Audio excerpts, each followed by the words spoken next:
Alright, hello and welcome everybody here to your live coverage of the Revenge, a Fnatic Raidcall Open Dota 2 Cup.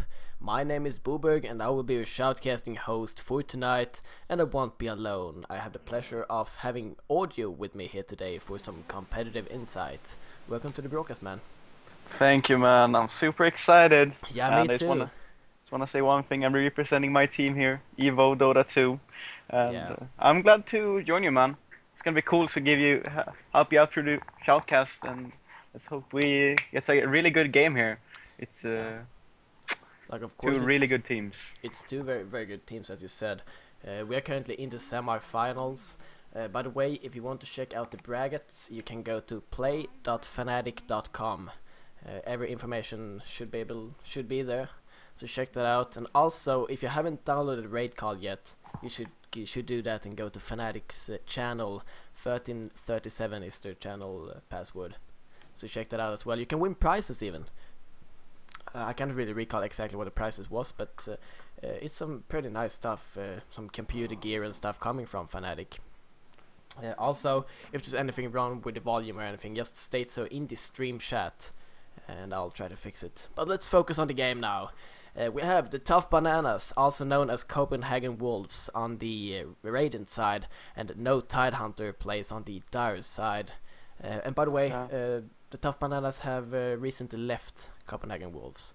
That's why they're called the Tough Bananas again, in case you guys wonder. Well, I can only say one thing when the game starts right here. No Tidehunter indeed. First ban from No Tidehunter. So, yeah, getting both Tide and Morphling, and they're getting out the Shen, so they don't fear any like strong heroes because they force TTB to ban them out. So Darkseer, Lycan, and Naga, all three out. Yeah. And the Sir who adapts to everything, who is not a Morphling, is Rubik going first here for No Tidehunter. Yeah, and I gotta be honest, I'm very happy to see the Morphling banned out. It's just, we've seen him so much lately, and it's gonna be nice to actually get a change in pace here. But also Lesric and Invoker is the first picks here from TTB. And I believe we'll see Invoker in the mid lane. That's pretty much all I can say about that. And Anti-Mage comes out here from No Tidehunter. And Loon Druid follows from TTB. And also Prophet was picked up. So both teams pick up their carries pretty much. Both teams spoil their entire team already, so they're both gonna, I think, aim for supports next two picks. And the first draft went really fast, and it's really nothing in particular that stands out right here. TTB going for a little bit more push in the left track together with Lone Druid. I think they're a little bit more tanky as well, which gives them an advantage in the mid game. Anti-Mage is going to be controlled probably by Black. He's one of his absolute most played heroes in all competitive games, and he's really good with Anti-Mage, but we need to see when he joins the fights and if he goes for Battle Fury and how long they can delay the game for it to be worth it, because as we know, Lone Druid brings a lot of push, and Invoker by himself, it's almost needed for Rubik to be here in the middle lane if they don't have a secret little pick in the next two when they run Rubik as the support. We'll see what happens with. And as I said, it's gonna be hard. Like, there's a lot of push coming out from TTB this far. Like Leshrac, of course, with that edict. It's actually one of my favorites here to watch. It's just so fun. He can do so much, in my opinion. He deals so much damage. Like Leshrac in the middle of a fight, that's about 200 DPS around him in a circle all the time, plus the stun, plus the lightning if you do that, and then he's pure damage. He's a glass cannon running around dealing damage, and if you don't focus him down, you're gonna pay for it. Even though he plays as a support, as a solo, as a hard carry, like he can do anything. Leshrac is a great hero indeed. And yeah, seeing some nice bans here by No Tidehunter. They're actually banning out the Windrunner and the Enchantress and shutting down, like, maybe they want to force TTB to run their carry on the offlane, so they put Lone Druid top. Oh, TA. That's what I was going to say. A TA is one of these secret small picks you can pick to shut down the Invoker. Really hard. So now they might... Yeah, they're really good bans here. They're forcing each other to do things they might be not comfortable with. Yeah, it's really nice to see, actually. And now Enigma picked up, as well as Shadow Demon. So we see another push support picked up here by TTB. Probably their kind of hard support. And Enigma, that's another wood hero. So I believe either will see him in the off lane, but I guess he'll go into the woods. I see Nature's Prophet going off lane here. Yeah, It's, me too. Enigma in the woods is really standard for the current metagame. Like you can notice when you see an Enigma on solo lane or not, but I see Enigma as more worth putting into the jungle than Nature's Prophet, because Enigma can do a little bit more tricks with his. He can do it faster than Nature's Prophet, obviously, and I think Prophet can do a little bit better on the off lane. Enigma denies XP, but Prophet can get a lot more from it, so to speak, like pulling and stuff. And the lanes are obvious already. The Shaman goes top with Anti-Mage together with Enigma Forest, Nature's Prophet goes solo bottom, and Rubik goes mid. Yeah, I And guess that's it, and I really like it. As you spoke of Nature's Prophet, in my opinion, he's one of the more worse jungle heroes. Like he can of course jungle, but usually he gets a little bit under leveled compared to if he would have gone in a solo lane. And get that port up to a high level as well as the trees can be very, very helpful. So I really like to see him in the solo lane, and that's probably what you're gonna do. Yeah, but the funny thing to me right now is that actually the Dire lineup looks like a lineup that TTB would pick, because his Anti-Mage, Shadow Shaman, and stuff like it really looks TTB-ish, because they always play like it. But then you need to realize that like they have a black that's probably as good as Balsam or even better at farming, and I have not seen them as much lately. Like I know they scrim a lot; they're a really practiced team and stuff. And S4 actually played for TTB before, so maybe he has some insight on how they're gonna do it, and they're just gonna steal a lot from TTB and just go with your second style instead. And that's what usually Balsam does. He plays the Lone Druid and does it bottom. I haven't seen really Balsam playing sack lane Lone Druid really, but we're definitely gonna see him on that. And Calculus is probably taking Invoker. I'm 90% sure if they don't play him as a support. And by the way, I should just mention that alt under control is Balsam. You can see it down here in the right corner. And Shakira is actually Soxta. Soxka from former NTW. Yeah. And I Am Nada is Rice. Yes, so indeed. That's the lineup. In case you wonder, it's a little bit confusing, I guess, with those names. But and just one little add on this. Cool story cat on the Dire lineup is actually Kebab from all the MTW. So like the funny thing was when I was sitting in lobby and thinking, Kebab was from. Oh, that's a nice pick, indeed. Yeah. But Kebab was from MTW, Soxia was from MTW, and S4 was from TTB, and they're both playing on each other. There was so much rivalry between the players, indeed. I guess. And that's of course even more fun. Exactly. But Dragonite coming out here, so it's gonna be a long lane Lone Druid, almost definitely, and they're gonna be Balsam on Dragonite, probably. Yeah. Most likely. Most likely. And so, what I see now, like of course Invoker in the middle lane, and then a tri-lane with the Shadow Demon, Leshrac, as well as the Dragon Knight. Yes. And that's dangerous, if you ask me. That's extremely strong. And if they would ever oppose it, they would get blown away. So Dragonite's gonna free farm, Anti-Mage is gonna free farm, but maybe they might take the risk of taking it to the long lane and just put an aggressive tri-lane together with Leshrac, Shadow Demon, and Dragonite. We'll never know. But we have to see when the laning pans out, but most likely they will be taking the safe lane. Yeah. But let's just wait. And we're now in the first game of tonight. Everyone, this is The Revenge, a open Dota 2 Cup sponsored by Fnatic and Raidcall. We will be live for the whole evening with the grand finals as the last match. And this is the Tough Bananas, formerly known as Copenhagen Wolves, on the Radiant side, and no Tidehunter on the Dire side. Yeah, remember the prizes you can win from Fnatic and Raidcall, I guess. There is, I don't know the competition, but you maybe have some more things how you can win the prizes, because there's probably going to be during the period of the games, right? Yes, it is. I could actually check it out. Just give me 1 second here. I'm going to discuss the game in the meanwhile, then, if you have the game in. So set my camera on Dragon Knight. Yeah, it sounds awesome. Well, they're just cutting some trees here, and they're gonna actually putting themselves in an aggressive position. And we're gonna see what I said, what they are able to do. They're gonna be able to get an aggressive tri-lane here, because they have a jungler on the Dire side. But then again, that's gonna give them an XP advantage on Anti-Mage and Shadow Shaman, so it's gonna be really strong. Yeah. They're not gonna find anything really. They're just gonna ward out the forest and stuff like that. So. Yeah, still no word at the creep pool, however. I think they're putting them a little bit later, or Most they're just likely. not gonna block the spawns, but they're just gonna scout out here, shut down Enigma, and yeah. As the lanes we read, Nature's Prophet is going solo bottom. The Rubik is going mid. Eternal Envy on that. I haven't seen him for a long while playing, but he was a really, really good player back in Heroes of New York. Alright, okay, I see. Yeah, he was a really top tier competitive player actually. That's gonna be interesting. Yeah, I do recognize the name from something, but I cannot really recall who he is. And by the way, the prizes that we were speaking of, if you tune into Fnatic's Raidcall channel tonight, go download Raidcall at raidcall.com and go to the channel 1337 and you can win prizes. It's vouchers of €15 to use in the Fnatic shop. So you can buy mouses and mouse pads and chairs and stuff in the Fnatic shop as far as that's really nice. yeah, so I using should the probably tune Fnatic in myself. yeah, I was actually thinking that when you mentioned it the first time, but the laning going on par here, I think it's actually really good for TTB right now, because they're gonna get a lot of control, but they need to make sure that the top lane is going perfectly for them, otherwise this is gonna be a waste. The mid lane is gonna be even, Calculus on Invoker against Internal in this Rubik, and bottom we have Sokshka, Shakira against Admiral Bulldog, which I have no information about who he is. He probably is just Admiral Bulldog.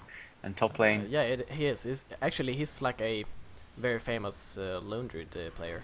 Oh, okay. Never heard of. That's like the only hero he plays, and he plays it very well. Oh, that's cool. But Too this bad time it's Prophet.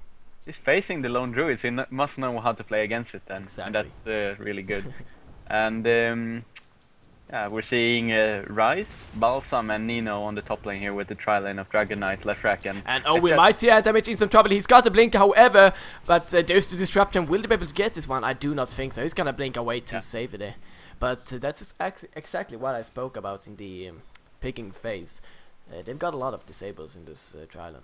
Yeah, definitely. Anti-Mage ain't gonna be able to farm as well here, but remember now how S4 is doing great work of counter warding and everything. Shadowless is gonna shut them down a little bit because he's not gonna get a lot here, but sentry warding and doing whatever they want is perfect right here. Yeah. S4 gonna get map control for both Kebab to farm up on his Enigma, and he's gonna be able to pull in stuff for just Black to be able to farm here on the top lane. He's not going to be able to farm, I mean, but he's going to get all XP he wants, and he's just going to farm in the mid game. Meanwhile, they're going to... Oh, here comes an NTH. Actually.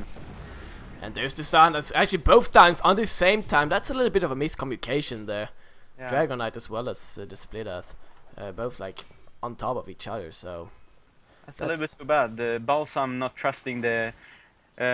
Rise's stun on top of follow-up, but there was one thing to mention there as well. If they would have synced their stuns perfectly together, and they would have done the Soul Catcher on the Anti-Mage, which actually hit on S4 and Shadow Shaman, which is too bad, because if they hit the Soul Catcher on the Anti-Mage there, and they did a perfect stun lock, he was a goner. So that's what I think. And I'm just thinking like, it's pretty obvious that Shadow Shaman is one of the most squishy heroes in the whole game.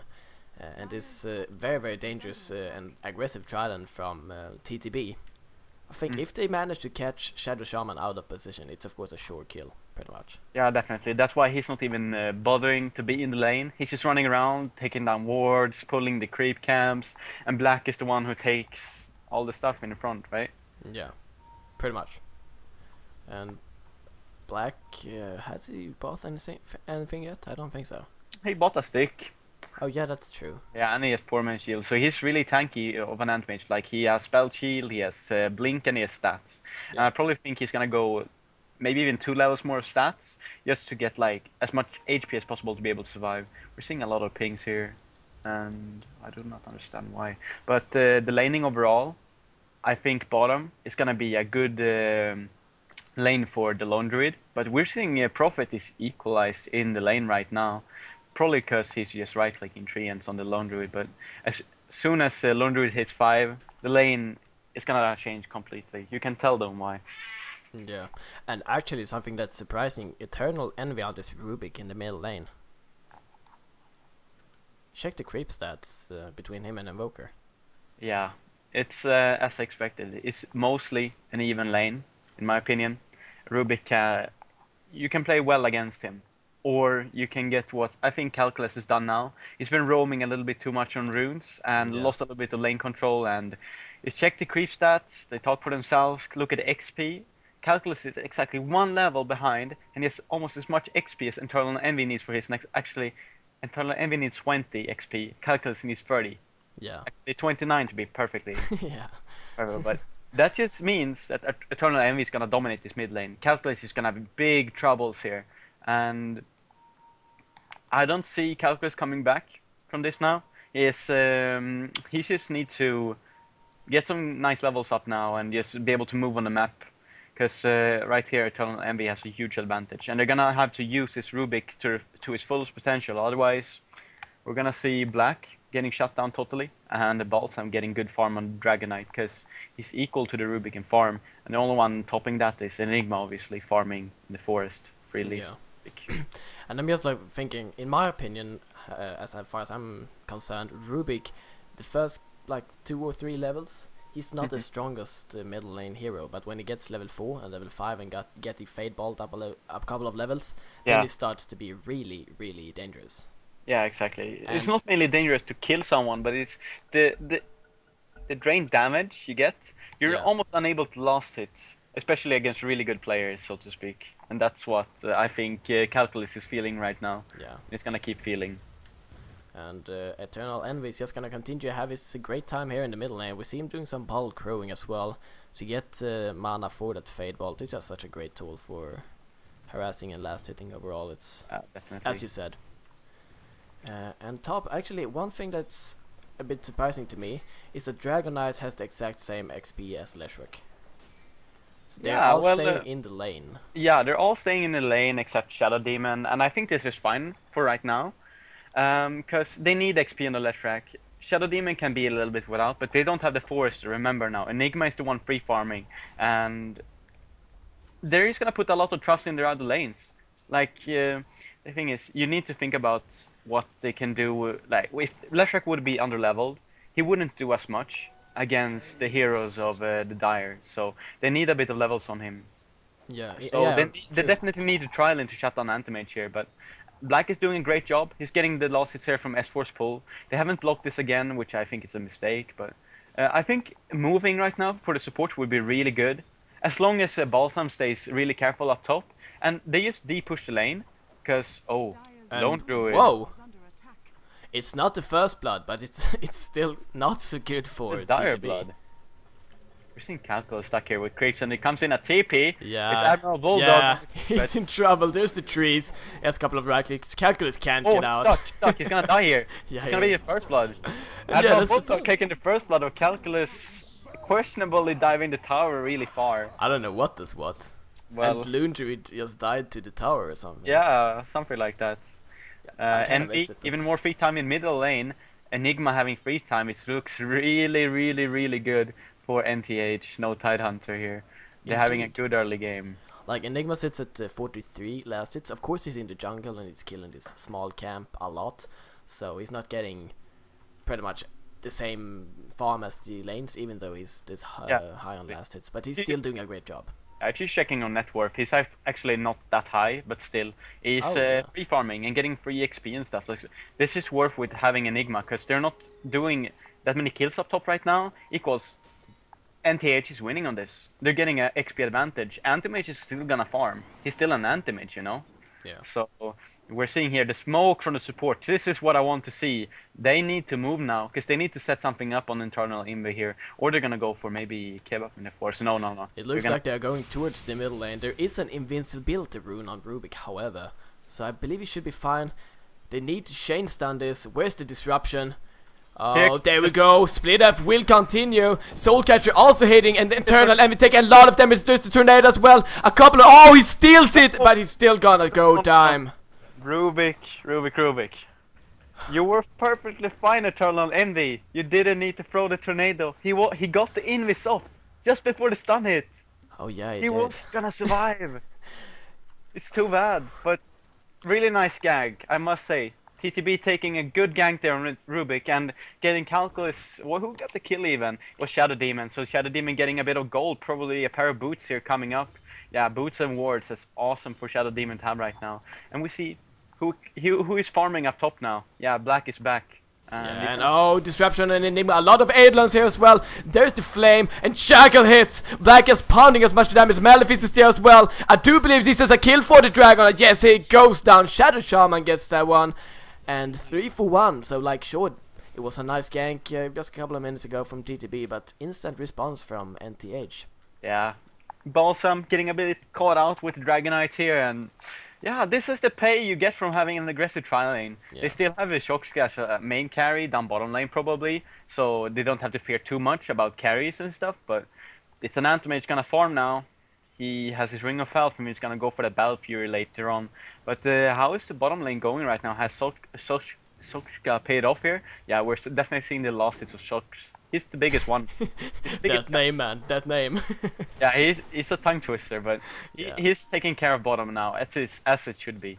And Admiral Bulldog is probably doing the most interesting skill build I've ever seen on Prophet. Wow, yeah, and oh, Rubik. Where was that?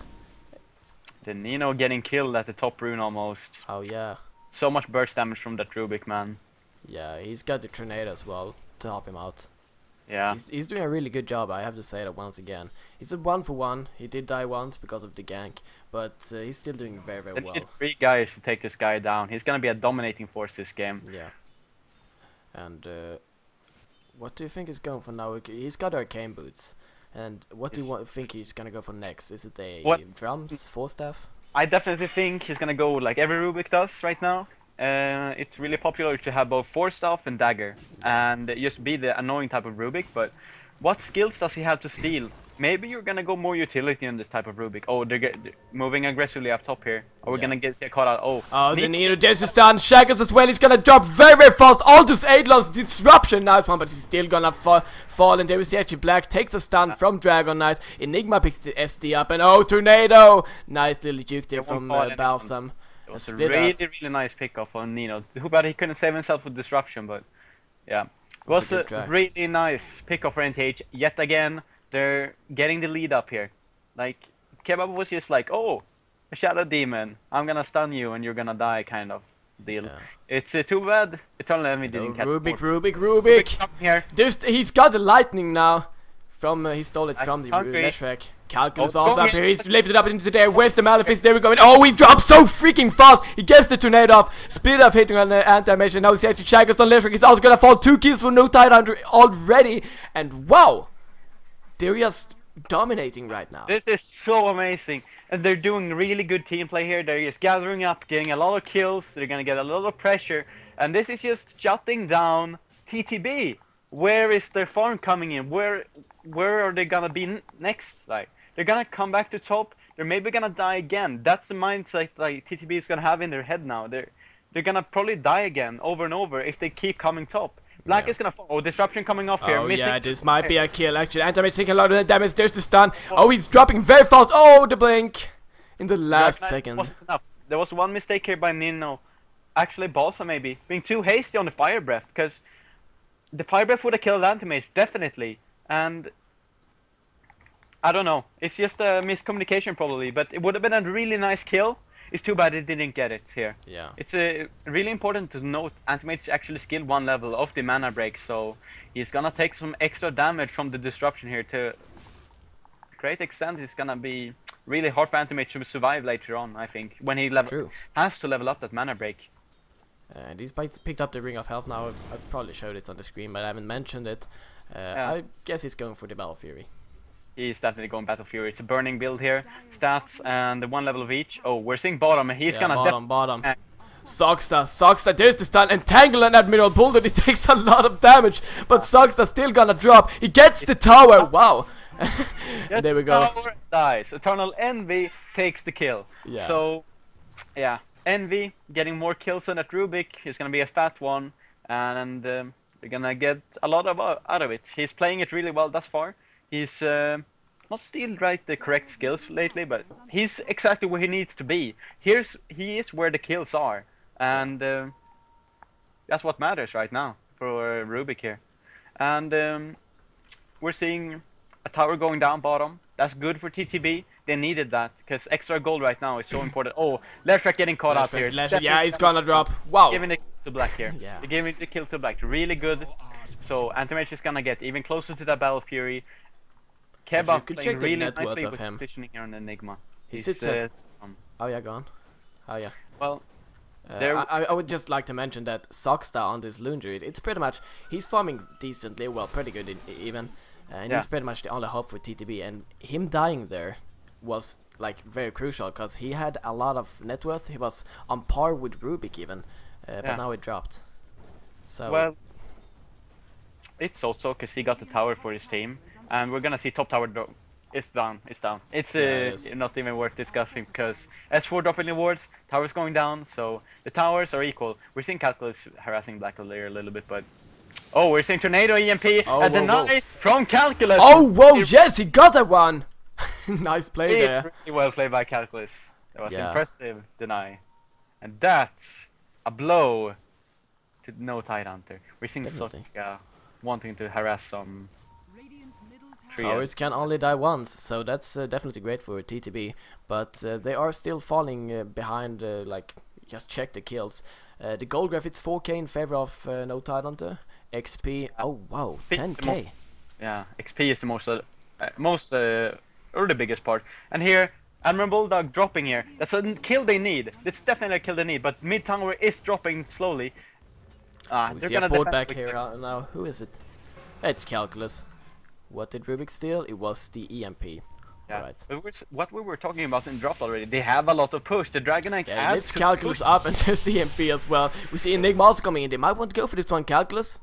Yeah, he's just falling back. The bottom tower is probably gonna drop here. Edict, Bear, and Dragon. Yeah. So it drops very, very fast. It's only a level 1 Edict. Leshrac has gone for the Lightning Storm build.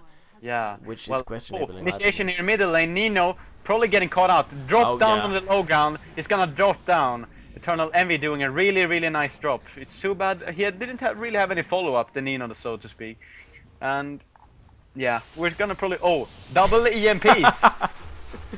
The sound of that just pew pew. And we see a rotating from the right here. 2 heroes from TTB. They might want to go for this one. Split out, as you see, Leshrac getting caught. A nice wall trap. Wow, he dropped so fast! Yeah. Wow! Admiral Bulldog taking quite a lot of damage. He's gonna fall back. The beer is chasing Eternal Envy, but that's not gonna do anything. All under control. Well, Balsam gets lifted up, and there's the Flame Bear from Eternal Envy. Wow, Ruby just doing such a good work. The ultimate from the Nino up on Enigma. It looks like Calculus will survive. And Black Hole. Oh, wow! Only one hero. He's gonna die. Wow, and we see the Nino. He's in the neighborhood here, but he cannot do anything. And double kill for Rubik. This is why you pick Rubik. He steals every kill and gets a lot of farm. Exactly. That's cool. And he's picked up the Staff of Wizardry, so he is going for that 4-staff first. No big surprise, but... And this fight, NTH securing the game. Was Black farming during all of this? Probably. He's been pushing up the bottom lane, so we're seeing Black farming, them taking a really good fight, using Black Hole to kill Soxka, which is the big hero on TTB, you know. So getting a kill with Black Hole right there is super awesome. And Rubik getting even fatter. He's gonna have his 4-staff now, probably aiming for that dagger later, but TTB needs something special here to come back. Yeah, I just have to say one thing. Did you see that Leshrac drop? Yeah, it was just a ward trap, so good by S4, popping those wards on top, using one nuke, and Leshrac is gone. Yeah, it was like 1 second. Yeah, that was crazy. And we see Rubik grabbing a double damage, and check Rubik's inventory. It's not a 4-staff. It's not a 4-staff. It's a Dagon. I love it, guys. Well, to be honest, that's not smart, but well. The opponent's here is a squishy. We're seeing Balsam popping the dragon form out again. Initiate on Enigma. They're initiating. There's the sound on Rubik. Is he gonna drop? No, he's just manning up. There's the mech from Shadow Demon drops so fast, but he is going down. Calculus dropping to the Nature's Prophet, and now Siege Soxta here taking a lot of damage. Black is here as well. There's the sheep, and he's gonna drop his. Oh yeah, he will. Yeah. Double kill for Admiral Bulldog, and they want Balsam as well. Shackles, Black, Nature's Prophet gets that one as well, and 4 heroes down for TTB. They wanted Rubik, they did get Rubik, but they lost 4. Yeah, they got a tower. They're gonna get the tier 2 tower, and that fight was just even better for no Tidehunter, NTH, so to speak. And yeah, Black coming in there, finishing off some kills, and well, it's too bad. Balsan got a good initiation on Rubik, but Rubik was just like daggone in your face on Shadow Demon, and he dropped in 2 seconds. So to be honest, I pick up. It's not bad, and now he picks up another Staff of Wizardry here. Yeah, so that's gonna be the 4th step. Yeah. And So, if he goes at Red of Atos, I'm fine with that too. But yeah, I think maybe. Yeah, 4th step. And we've been seeing Leshrac. He's been farming top. He needs more HP, and he's probably gonna get it with the farm he's getting up top. So I think they're aiming to not die by Rubik's burst right now, or actually the burst of the entire Dire team. You're seeing it like Fury and ulti. That's what actually killed. Who was it down bottom? Was it? It was Calculus on Invoker died today. Yeah, definitely. I forgot who it was, but thanks for reminding me. The Calculus on Invoker is dropped instantly from Fury and ulti. I was seeing the fight going really well for TTB, and then just Fury and ulti just bounced through, and then everyone was just on solo HP, and Balsan getting caught out in the end. This is no Tidehunter is playing really, really well. They're having the lineup for it, like as you said, they've been practicing a lot, so that's probably the reason. We see Roshan falling here, so that's a Aegis for the anti-mage, played by Black, and that's really not good for TTB. But by the way, guys, keep in mind that this is a best of 3 series, so everything can still happen, of course. And we see the Battle Fury completed on Black now, so he's gonna just farm so fast. Yeah, now comes Black into his true element. He's gonna be farm. And S4 finished drum. That's nice for the Shadow Shaman tap. Some extra bit of HP. That's what he needs. Like he needs to go in a little bit to drop the swords, and he needs to stand on the outside, dropping his hex, his nuke, and just kill down. Yeah, and I have to be very, very honest with S4. He's doing a great job because he's got 0 deaths. Of course, there's only 3 kills for TTB, but still, Shadow Shaman, he's the squishy he is. Like, he's very squishy and not dying a single time, even though he was up against a very aggressive Trilane. He's doing a great job. Commending S4 for playing great support this game. He's been all those ward traps, all that positioning he's doing is helping his team to win these fights. You know, so. Yeah. S4 doing a great work on Shadow Shaman. They're having really good team play right now. And I didn't expect this good play from them, to be honest. But I'm impressed. I can tell. I'm really impressed. And that's just what's so fun about those open cups. New and upcoming teams just surprising you a lot. Last tournament we had Josh Tabak Dota, a team that at least I hadn't heard of. Never me either. They took the complete tournament. They won against Virtus Pro, Empire. Oh, Empire even. Yeah, and in the finals they took out BFB, even though BFB used 3 next case said players. So like there was of course very good individual skill they went up against. Yeah, but they lost. Oh well, I mean BFB of course. Definitely. So, well, maybe there are a lot of unknown players in that team, but who knows? But we all know most of the players here in NTH, so it's not a surprise they're playing really good. But their team plays has been exceptional, and they've been doing what they need to do. Like Admiral Bulldog on the bottom lane. Maybe not. He didn't dominate the Syllabear so hard, but he did his work with his ultimate all the time. He's been where he needs to be, and that's what been impressing me the most with NTH. Kebab on the Enigma. He's always been there when he needs to be, and the same with Internal Aim and the Rubik. He's everywhere. All the time, nuking, he's taking most of the kills, but still, he's everywhere at once, and that's what you need to be with this type of hero. He's a spellcaster who excels at fighting, and that's what he does. Yeah. Where they're gonna get the bear, he's gonna respawn it. Yeah. Here comes the EMP tornado, but it's not gonna do much. It's been a little bit more stalemate now. When Battle Fury comes up, let's just play passive and let Black do his magic. So we're gonna see a Manta within 1 minute or so. But wait, check the gold graph. It's 15k in favor of NTH. XP like 17 or something. So they of course have a huge advantage. And I get a feeling that they should not like hesitate with doing stuff. But definitely not. I don't think they should give the Lundry the time to farm at the same time. No, he can of course get back there. However, his net worth is under Shadow Shaman at the moment, which is Yeah, I don't understand how. I'm sorry, but I do not see how. No. Now he's actually above Shadow Shaman again, but still, he's Yeah, just... He's under Invoker, and he was the guy farming. Remember that. He was on the bottom lane, having a really, really good farm. Yeah, He was like a top farmer of TTB, and now he's even under Calculus. He got shut down early game. Yeah. And like Shadow Shaman definitely wasn't farming at all. So it's just very strange. Of course, he's not died a single time. That Maybe helps the too, net worth is maybe not solid enough, because actually we needed to probably check the gold per minute instead. And he's actually just 7 gold ahead of Calculus, which is not that impressive in my opinion.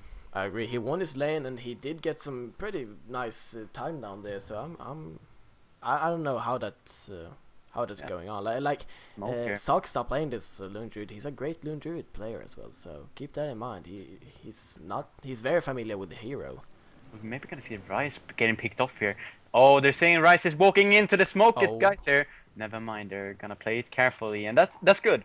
That's really good. Playing careful and taking the farm in the opponent's forest is what they need to do right now, and that's what they're doing. We're seeing a TTB gathering a little bit too much, but Sock says now, I want the farm for my Radiance. If you want to win the fight, we need my Radiance. So he's gonna take it as much farm as he can right now to get that Radiance. So yeah, he's pretty close to the Relic. And you don't think it's a too late Radiance? It's always good to have Radiance, even though it's late sometimes. It can turn games. For the reason that it's so much damage neutrally in a fight, and as long as he survives and does good in the fight, it's gonna be good. And we're seeing BKB on Balsam, which is gonna help them to stay in the fights even longer. Yeah, so and by the way, Rice is totally out of position here. He's gonna port back, so he should be fine, but he was like surrounded by NTH players. Yeah, but we're seeing aggressive, nice positional play from NTH. And who is farming during all this time, you think? Yes, it's Black and NTH. He sits at 5.3k gold. Probably a Manta coming up from him next. Yeah, definitely. Like 2 minutes ago I said like Manta 1 or 2 minutes. He already has it, but he doesn't buy it because he's a greedy man who needs his Quelling Blade to run around and farm even more. Exactly. But he could purchase it any minute. He's got Aegis as well, so definitely not saving for buyback, I believe. How long is it until Roshan is up? It's 4 minutes, so he's like, before that Aegis turns out, I think they should try to do something. And oh, Balsam, Admiral Baltic is here as well. There's the Dagon from Eternal Envy. He's taking so much damage. He's gonna try to pull it out, but there's the black hole. Sorry, no, the black ultimate, not the black hole. Oh yeah, it's not called a black hole, man. It's a mana void. Yep. It's hard to interpret all the spells, but it's fine. Black coming in there, perfect timing. Balsam getting caught out way too far up, I think, and getting killed right now is not the way to go. Roshan is gonna be up just a few minutes. It doesn't really matter right now, cause someone getting caught out in the forest. It's Enigma. This might be a kill. Is there an entangled from the bear? Not yet. He's just running and running. We see Admiral Boulder is here with the 4-staff. He's gonna survive. And now we might actually see TTB in some danger here. No, they're just gonna fall back fast here. Yeah, that's really nice. Nice save of Admiral Bulldog. Kebab being a little bit over his head there in the forest, but it's fine, it's fine. They're surviving and doing everything they need to. They're pushing mid now. Are they gonna defend? Are they gonna maybe drop the wards? We don't know. Here comes the Tornado EMP. Oh, he's getting Calculus. He's just taking... No, he's actually gonna be fine for this one. Nice 4-staff there. Tower. Then one farm again. So... Is Black playing still how much gold do I have game, or Manta is coming probably in the chicken if I'm correct? Yeah, it's the Manta and a smoke for S4. They're gonna use these smokes, use complete the map control over the forest, because if we're seeing gold, it's still going in the favor of NTH, and they're just taking this game. XP as well. It's looking really dark for TTB on the Radiant side right now, and I think they're just gonna calm their thing and see, can we get one good fight and maybe turn this around, or turn it a little bit more in our favor, because that's what they can do. And to all our viewers, what are they watching right now? It's the Revenge, a Fnatic Raidcall Open Dota 2 Cup. We're currently in the semi-finals. This is a best of 3 series. We're in the first match, and at the moment it looks like no Tidehunter is gonna take it. But of course, and everything can happen. Like TTB, they're definitely not out of this one. They've got the Loon Druid as well as the Dragon Knight, both two very good kind of carries. Well, the style of Dragon Knight is really good against Anti-Mage, but an Anti-Mage that's been farming for about now, what is it, 8 minutes with Battle Fury or so, is not what you want to face. Because Radiance is finished now on Bear. Now's the time to do something. Now's the time to get a fight. If they can catch a fight without Black and win that fight, they can actually get towers and get a bit of net worth on every single hero on the team, and maybe climb slowly towards a maybe comeback, if you do get my mean. Because right now, it's impossible to come back. In this state, if they keep doing this, they're never gonna come back. So they need a miracle fight without Anti-Mage right now. They need to catch Black out of position somewhere on the map. Maybe kill even Black, that's a good thing. But I don't think they can. So no, they need he's still got Aegis, of course. Roshan will be up in 1 minute, and then the Aegis will, of course, disappear. But I think NTH is just gonna stay here and wait for Roshan now, pretty much. Yeah, we're seeing Black playing extremely cocky. And what I would say, this is one of the moments when you snipe Aegis, or you smoke somewhere and take a fight, you pick someone off and you push a tower, and you maybe will be able to win the fight because you have Radiance on Lone Druid, you have BKB on Balsam on the Dragon Knight, and they haven't used a single charge yet. No. This because they don't take fights. They're so afraid of moving out their base. So, in my opinion, they're right now accepting their loss. They're not doing anything. Actually, I do agree with you. It does kind of feel like Chinese do that now. No offense against Chinese fans. And actually we see Roshan now as well. But it's just no NTH. They were just waiting for the next Roshan. Anti-Mage, another Aegis for him, and now they might go. Because Anti-Mage, he's looking very... BKB, and he still has 2.2k gold. This is gonna happen. And he's going for Calculus. Calculus being very fast. He's got a 4-step as well. Balsam is in the neighborhood, and there's the disruption. They might want to go for him. No, NTH having their whole team there. We see, oh, Balsam, he's getting carry caught out. Just the BKB. There's a big dragon. And we see, it looks like he will get away from this man. Oh, Admiral Bulldog misses the Sprout! Wow! And Black! Calculus already buying back. We see Balsam take a lot of damage. He's gonna fall here. Double kill for Black! And that looks to be it for now. TTB, they can't do shit. Calculus back here. Oh, Shackle immediately. Black will probably pick that one off. We see Deafening Blast and Black Hole! Chatting on! Oh, wow! And that's a complete team wipe in favor of NTH. They're gonna get all, and GG called! Wow! Super nice Black Hole to finish it all off. There was one disrupted person in it, but he would have been caught in the end in the Black Hole. Super well played by NTH. Really good control from the start to finish. I think TTB's aggressive trial didn't really pay off. No. Up top. So they did a decent pick off in mid and stuff, but Sokshka on the Lone Druid didn't deliver enough this game. And they were playing way too passively, and Anti-Mage farmed for 10 minutes, got his Manta BKB, and it's kind of a standard Anti-Mage game from then on, like when you don't shut them down. So TTB losing control early, and really well played by NTH.